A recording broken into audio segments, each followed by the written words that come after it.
Yeah, it's time for Urza's Red Hot and Rising, your monthly guide to all the hot farms in Galaxy of Heroes. Let's see who's heating up and making the climb all the way to prime time, baby.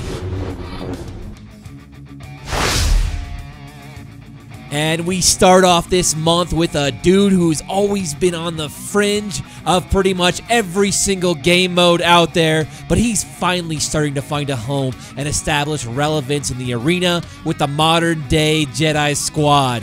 The skills he brings are all valuable, with a conditional targeted assist, the ability to dispel, and do not sleep on my man's basic.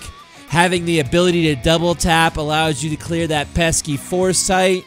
He's also needed to unlock Thrawn, arguably the best character in the game.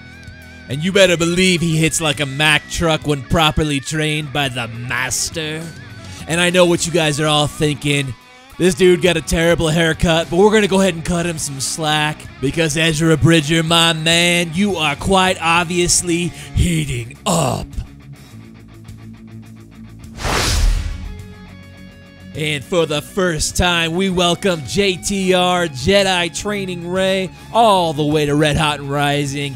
And as always, she is flanked by her two lovable droids. Yes, JTR has clawed and scratched her way back into the meta, picking off any of those sad, pathetic, trailless individuals. Myself included. Anyways, where you'll find Rey is where you'll find BB-8 and the clock for Illuminated Destiny. Once a surefire win button, the kits nowadays can survive the ID onslaught. She's got all the important arena criteria you look for, guys. Big damage, exposes, assists, ability block, and some good old-fashioned TMR. And let's not forget, guys, she works outside of Resistance with leading the droids. It is hard to argue the value she brings across all game modes and her importance within the Sith raid. And for all those reasons, JTR, you are finger-touching hot.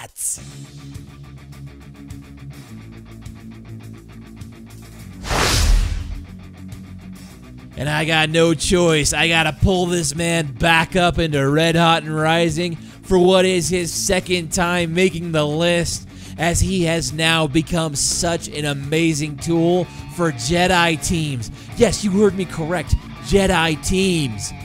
People now utilize Nihilus in tandem with Ezra to feed him a bunch of turn meter and get the early force drain advantage on the opposition. This is one of the only tools available for combating a trail lead without completely tanking on defense. Yes, it's pretty amazing that the Lord of Hunger is being used outside of his own faction in what is a Rex-esque run in Arena.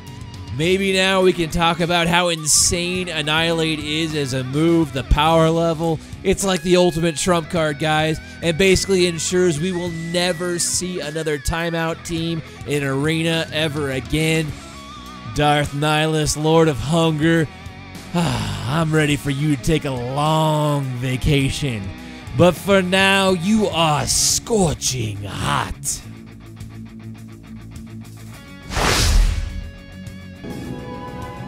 I didn't know there was this much green in the whole galaxy.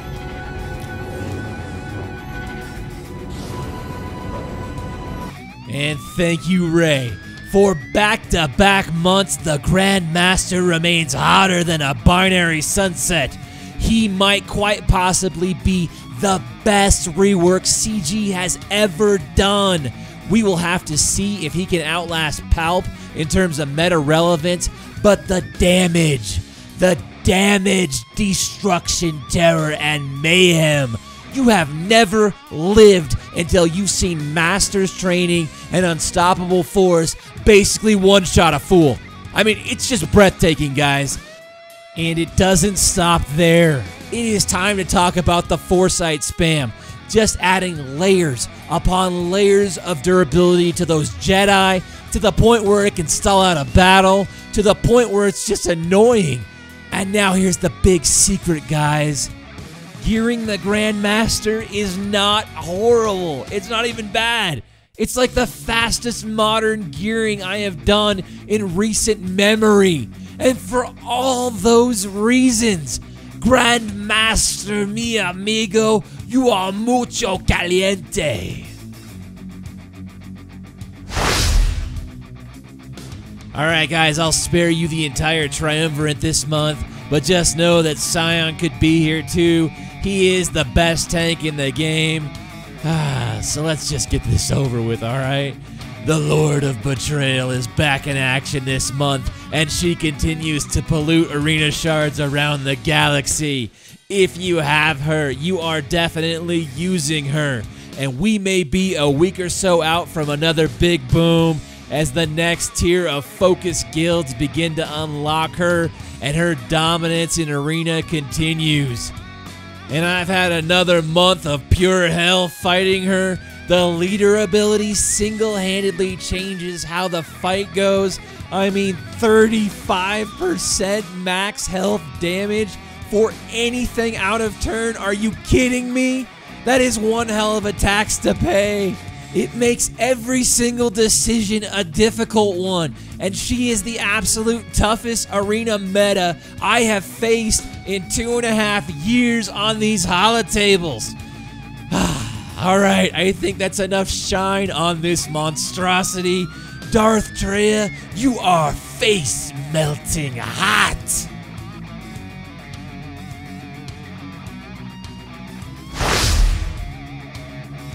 Look, I know many of you are still having trouble penetrating Pastula.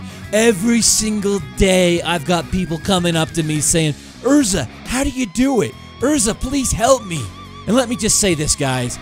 If you think you're going to show up with a $10 box of chocolates that you grabbed at 7-Eleven on the way into Arena, you got another thing coming. Pastula is a very sophisticated and tenacious woman. Getting to her requires some serious potency, like that provided by Sith Marauder. You know Aunt Bruce's sleeper pick from July? Anyways, Pastula arrived on the scene and she immediately established herself as the second best team in the meta. The abilities are all nuts. With the amount of buffs flying around, the ability to call a targeted assist, stun, ability block, the kid is just arena relevant across the board. I have been running her at lead in arena at 4 stars with the complement of Yoda's, and things have been going very well. The trio is working to establish a new foundation for the Jedi faction. It's amazing, guys, and I think I speak for all of us when I say, Pastula, damn girl, you are hot, red hot.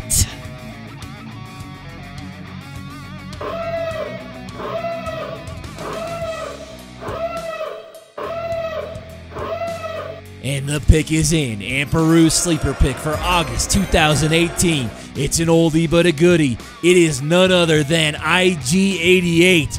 And let me take you back to January 2016 when a young Urza began his farm for what would be his first 7-star character. Yes, IG-88 was amazing then, and I'm happy to report his recent rework and releases of T3, L3, and IPD, they've only made him better. And let's talk utility, guys. Super damage, ability block, and target locks. And you know this dude is bringing the dots. He has a universal leadership ability, guys. That is just something you don't see CG design anymore. He is right at home in droid and bounty hunter comps. And of course, if you watched episode 4 of Master vs. Meta, you already know how underrated this dude is. I mean, look at this footage. Look at this wild comp I put together. IG-88, you old grizzled vet. Dude, you are smoking hot.